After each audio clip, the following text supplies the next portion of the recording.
A janitor got a bag of trash thrown at his chest in the lobby and said nothing. 20 minutes later, he was underground in a parking garage, kneeling over a live bomb with a timer counting down. The garbage bag hit Marcus Webb square in the chest before he even saw it coming. Watch where you're standing, genius. Bradley Kensington E. didn't break stride as he said it, his Italian loafers clicking across the marble lobby of the Ashford Towers.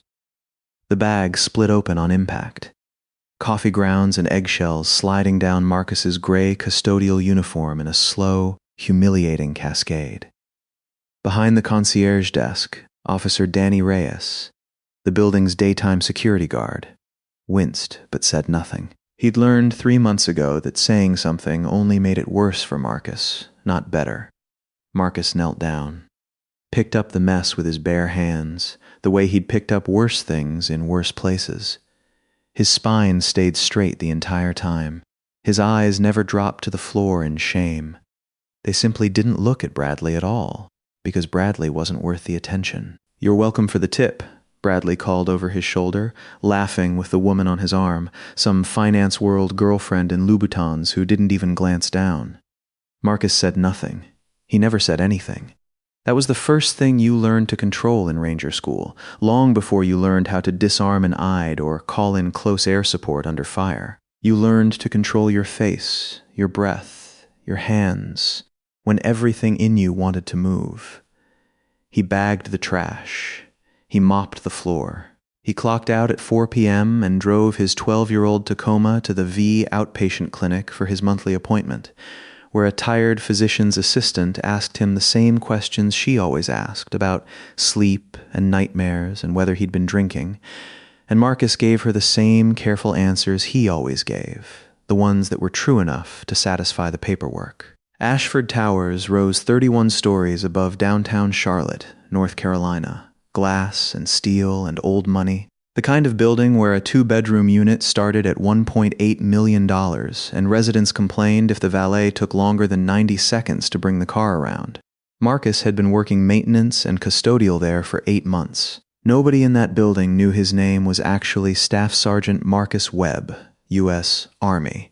12 years with the 75th Ranger Regiment before his final 2 years attached to a Joint Special Operations Task Force. Nobody in this lobby had security clearance to even hear about. Nobody knew, because nobody had ever asked. They saw a 51-year-old black man in a gray jumpsuit pushing a cleaning cart, and their eyes moved right past him the way eyes move past a fire extinguisher on a wall. Useful, unremarkable, invisible until you needed it. Danny Reyes was the exception. 26 years old, ex-Marine himself, 2 deployments to Afghanistan with an infantry unit before an ID took part of his hearing and sent him home. Danny had noticed things about Marcus that the residents never bothered to see. The way Marcus's eyes swept every room before he entered it. The way he never sat with his back to a door. The way he moved. Not old, not tired, but coiled. Like a man who'd spent decades being ready for something that hadn't happened yet. "You military?" Danny had asked him once, early on, during a slow Tuesday shift. "Long time ago," Marcus had said, and that was the end of the conversation, delivered in a tone that closed the door as gently and firmly as a bank vault. Danny let it go. But he stopped rolling his eyes when residents treated Marcus like furniture. He started saying, "Good morning, Mr. Webb," loud enough for the doormen to hear it too. It didn't change much, but it was something. The humiliations came in a steady drip, the way water erodes stone. Not through any single violent act, but through relentless accumulation.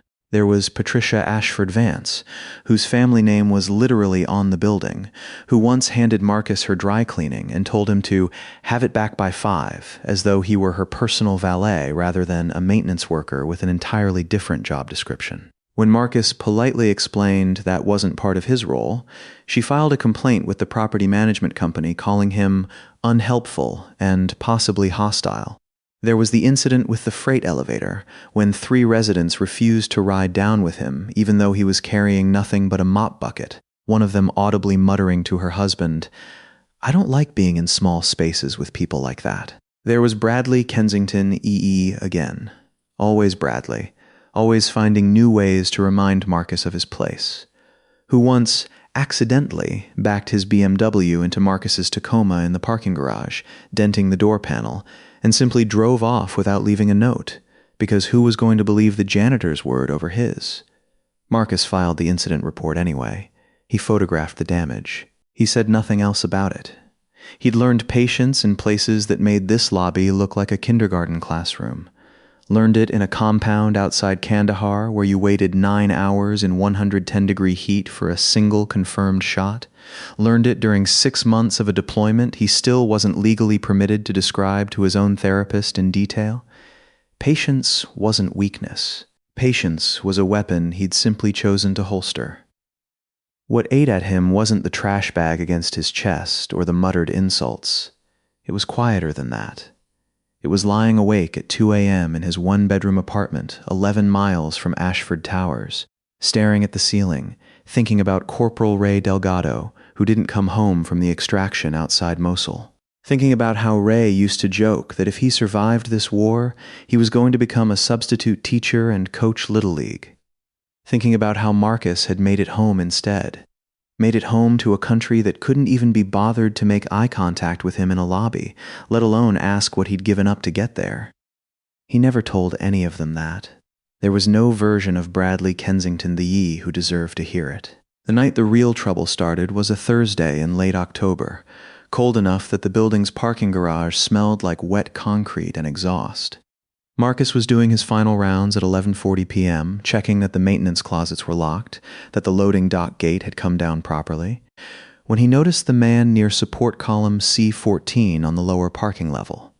Average height. Navy windbreaker.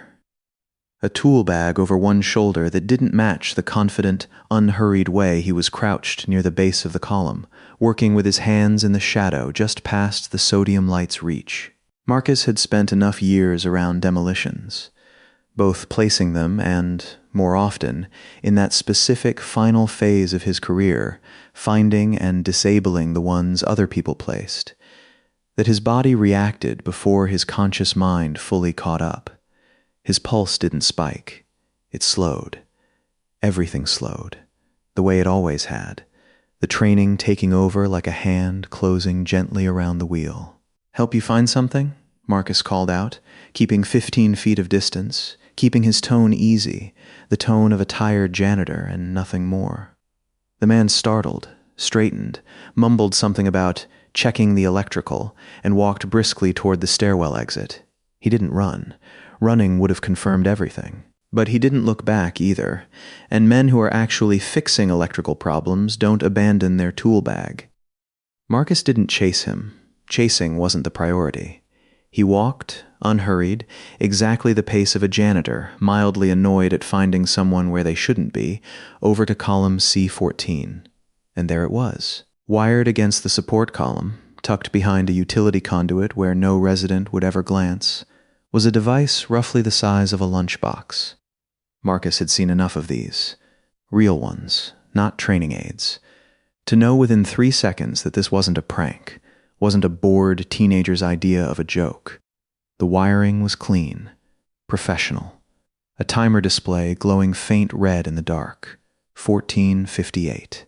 Counting down. Ashford Towers had 214 occupied units. On a Thursday night in late October, that meant somewhere between 300 and 400 people were asleep or watching television or arguing with their spouses 11, 20, 30 stories above a live explosive device wired to a support column in an underground parking structure. Marcus didn't call 911 first. There wasn't time to explain to a dispatcher what he was about to do. And there wasn't time to wait for a bomb squad that would take, at absolute best, 18 minutes to arrive and stage before anyone touched anything. 14 minutes and 58 seconds doesn't leave room for best-case scenarios. He pulled out his phone, hit record for evidentiary purposes. Old habit, chain of custody, a decade of paperwork drilled so deep it survived even the adrenaline, and set it on a nearby ledge, angled at the device. Then Staff Sergeant Marcus Webb, who had spent 2 years of his life doing exactly this kind of work for a task force that didn't officially exist, knelt down in his gray janitor's uniform in an underground parking garage and got to work. His hands didn't shake. They never had. Fear was a signal your body sent when it didn't know what to do next. And Marcus's hands had known exactly what to do next for a very long time. He traced the wiring first, silent, methodical, identifying the power source, the initiator, the redundancy line that told him this bomb maker knew what they were doing but had made one small, arrogant assumption, that nobody checking this parking garage would know how to look for it. 90 seconds in, he located the shunt point. 2 minutes and 11 seconds after he'd knelt down, the timer froze at 12:41, and the device went dark and inert in his hands. Marcus sat back on his heels in the silence of the parking garage, breathing evenly, the way you breathe when your training has once again proven more durable than your fear. Then he picked up his phone, and for the first time in 8 months at Ashford Towers, dialed 911 with his real name. "This is Staff Sergeant Marcus Webb, U.S. Army, retired," he said. And something in his voice had changed. Not louder, not different exactly, but unmistakably, finally, the voice of a man in command of a situation. "I need Eode and Charlotte Mecklenburg PD at Ashford Towers, 4th and Trade. I've located and disarmed an EID in the parking structure. Device is inert, but I need it confirmed, and I need this building evacuated as a precaution in case there's a secondary device." By 3 a.m., the lower parking level of Ashford Towers looked like a movie set. 6 patrol cars, an EOD unit from Charlotte Mecklenburg PD, whose lead technician, a broad-shouldered man named Sergeant Alan Ruiz, spent 40 minutes examining the disabled device before turning to his lieutenant with an expression somewhere between disbelief and professional admiration.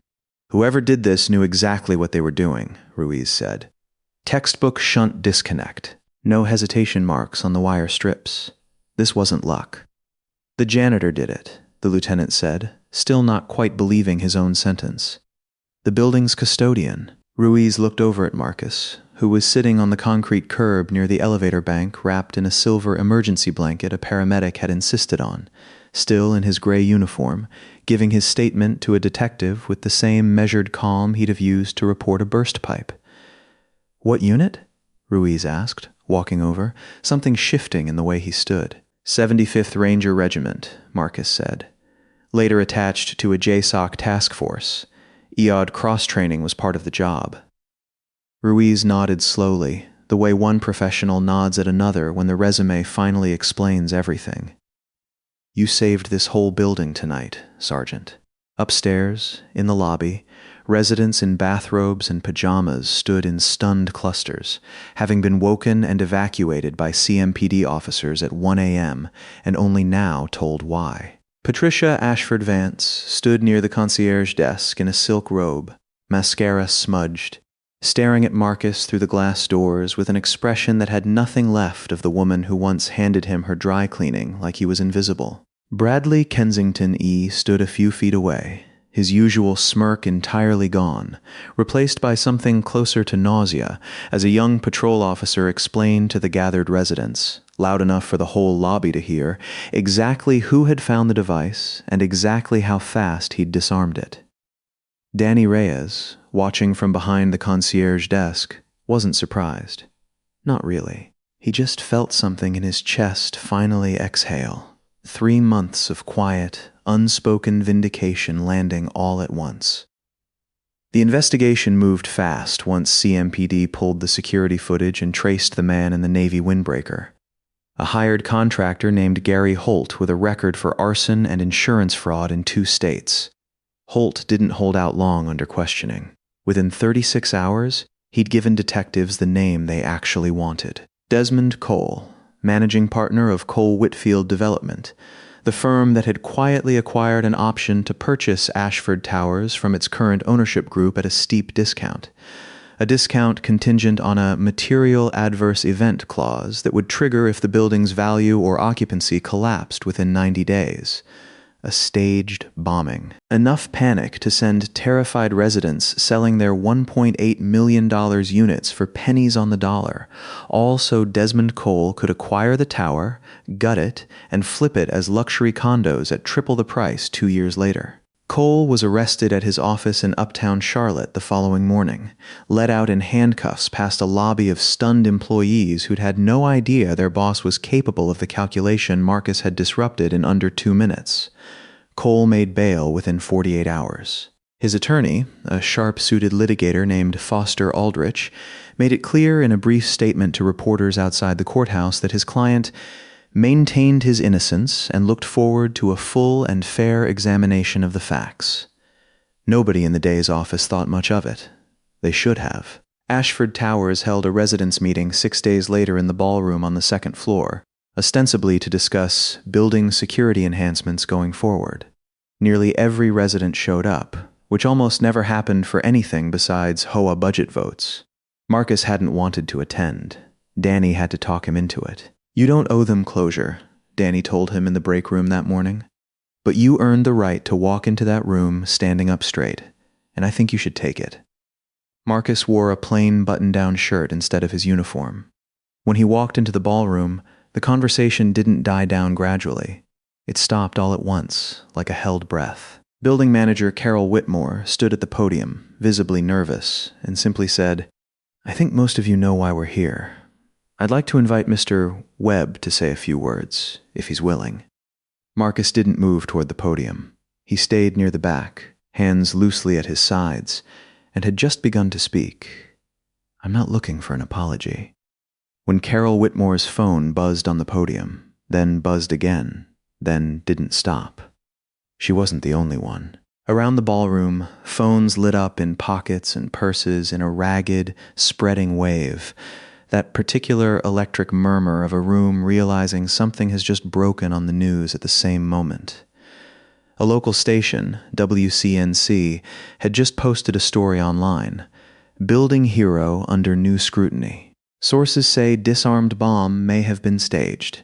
The piece, citing sources close to the investigation, suggested that Marcus Webb's account of his military service was unverifiable, that no public record could confirm the existence of the task force he claimed to have served with, and that CMPD was looking into the possibility that Webb had staged the entire incident, with help from an unnamed military contact, to manufacture a heroic reputation and, potentially, to defraud the building's insurer through an inflated security services contract. The story didn't name Foster Aldrich as its source. It didn't have to. Everyone in the ballroom who'd followed the case in the local paper understood exactly whose fingerprints were on it. The room's temperature changed in under 10 seconds. Marcus felt it happen. Felt the eyes that had softened toward him over the past 6 days go careful again, go calculating, the particular kind of doubt that doesn't announce itself but simply withdraws warmth an inch at a time. Patricia Ashford Vance's hand, which had been half raised to say something kind, dropped back to her lap.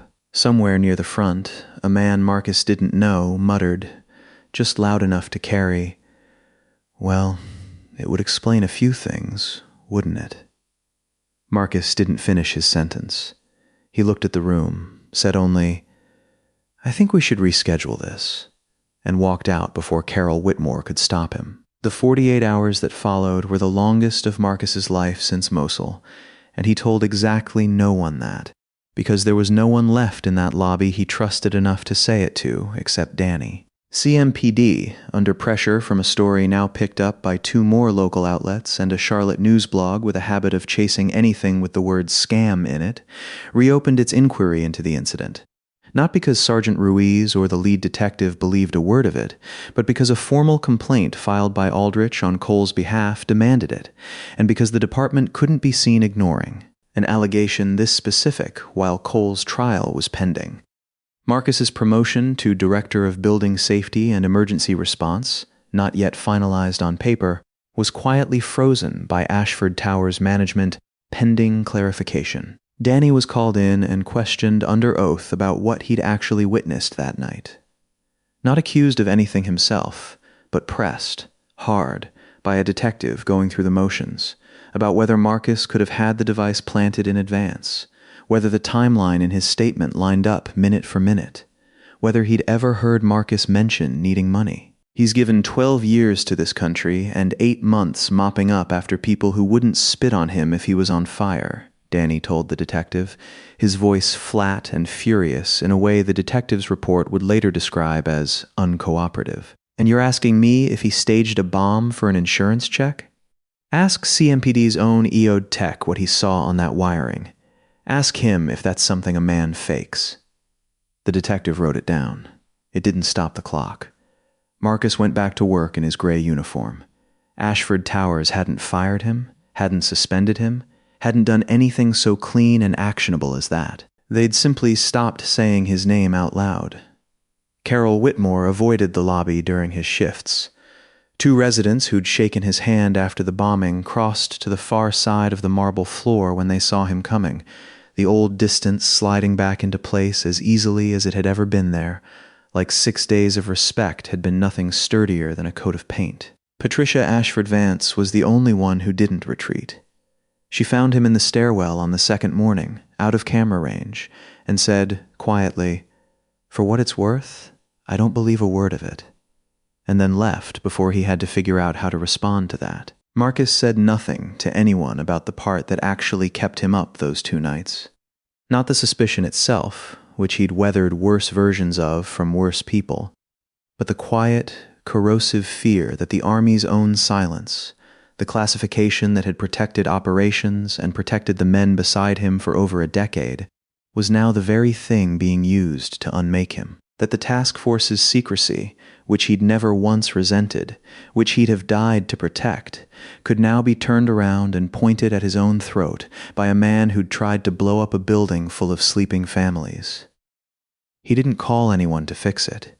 He'd never been the kind of man who called in favors.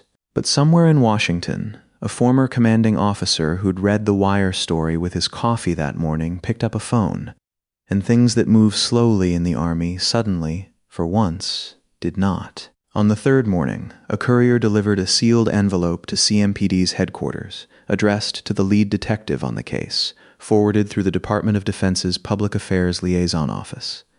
Inside was a single-page letter on official letterhead, portions of it blacked out in neat redacted bars, but the parts left visible were more than enough. A formal commendation, dated 14 months prior, citing Staff Sergeant Marcus Webb, U.S., Army Ret, for exceptional technical proficiency in explosive ordnance identification and neutralization under hostile conditions, during a deployment whose location and unit designation remained classified, signed by a 2-star general whose name the detective recognized from an entirely different case file. It confirmed, in the driest possible bureaucratic language, everything Marcus had ever said about himself and nothing he hadn't. It didn't explain the task force. It wasn't supposed to. It simply put an official Pentagon seal on the one fact that mattered. The man was exactly who he said he was. Sergeant Ruiz was the one who called Marcus with the news, not the detective who'd questioned Danny. "Wanted you to hear it from someone who already believed you," Ruiz said. The DoD liaison also confirmed something else, off the record. Aldrich's office made 3 calls to a Charlotte news tip line in the 72 hours before that story ran. All 3 came from a number registered to Cole Whitfield Development's IT department. "Looks like your friend Mr. Cole made one more move before his bail hearing. Wasn't a smart one." By that afternoon, the DA's office had added witness tampering and obstruction to the charges pending against Desmond Cole, and Foster Aldrich found himself the subject of a bar complaint that would occupy considerably more of his time than his client's defense. The Charlotte outlet that had run the original story issued a correction within the hour, followed by a second, longer piece the next day. Pentagon letter confirms Ashford Towers' hero custodian's military record. Developer now faces additional charges. Ashford Towers management unfroze Marcus's promotion before the ink on the correction had finished drying. Carol Whitmore called him personally, her voice tight with an embarrassment she didn't quite know how to apologize for, and asked if he'd be willing to reconvene the residents' meeting. The second meeting drew an even bigger crowd than the first. curiosity now layered over shame, and shame is a powerful motivator for showing up somewhere in person. Marcus wore the same plain button-down. When he walked in, the room went quiet the same way it had before, but the quiet had a different weight to it now, closer to held breath before an apology than before a verdict. He stayed near the back again, hands loosely at his sides. "I'm not looking for an apology," he said, picking the sentence back up exactly where the room had taken it from him 6 days earlier, as if the interruption had simply been a long pause.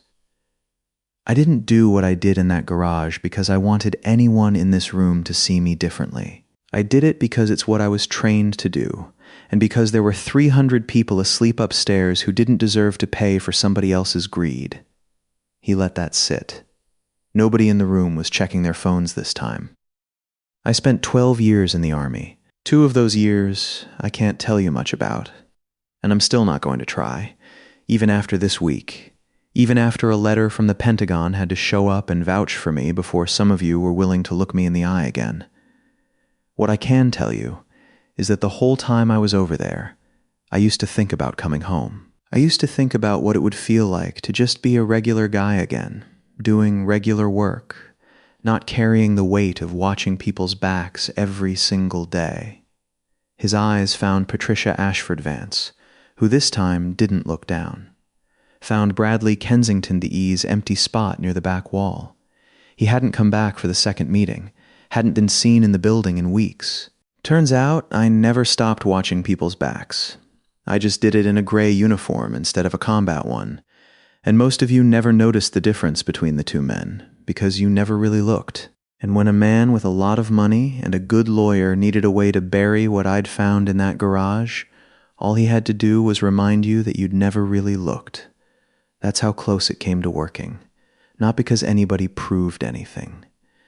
Because doubt is cheap, and it doesn't need proof, just a headline and 48 hours. Carol Whitmore's eyes were wet again, differently this time. "I'm not angry," Marcus continued, and it was, once again, true.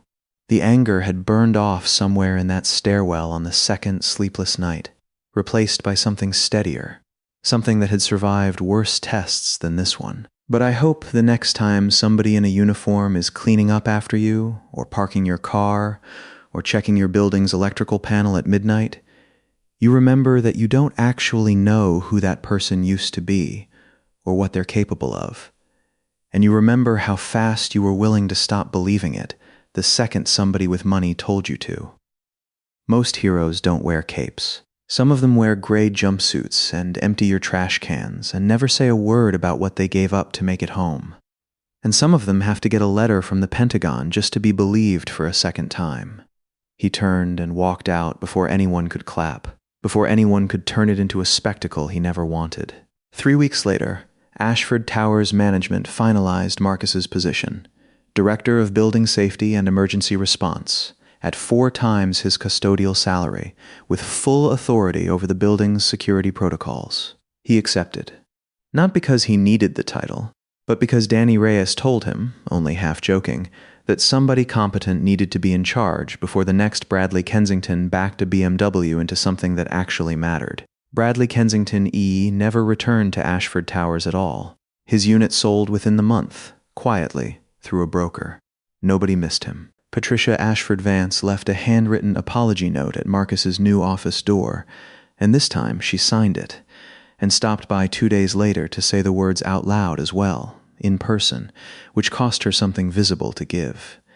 He never mentioned either one to anyone, and he never threw the note away. Desmond Cole's trial, when it came, included witness tampering and obstruction charges alongside the original conspiracy count, and Sergeant Ruiz's testimony about the textbook shunt disconnect sat in the record next to a redacted Pentagon letter that no defense attorney would ever again be able to wave away as unverifiable. Some nights, Marcus still doesn't sleep well. Some nights he still thinks about Ray Delgado and the compound outside Kandahar, and the things a person carries home that never quite unpack themselves from the duffel bag of memory.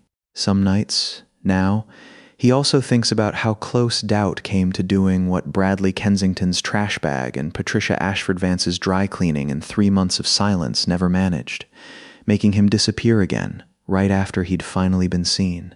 But now, when he walks through the lobby of Ashford Towers in a crisp new uniform with his name embroidered above the pocket, Webb, Director, people meet his eyes, and they keep meeting them, even on the days when there's no headline to remind them why they should. It isn't recognition he was after. It never had been. It was just, finally, being seen. And staying seen, even when someone with money tried to make them look away.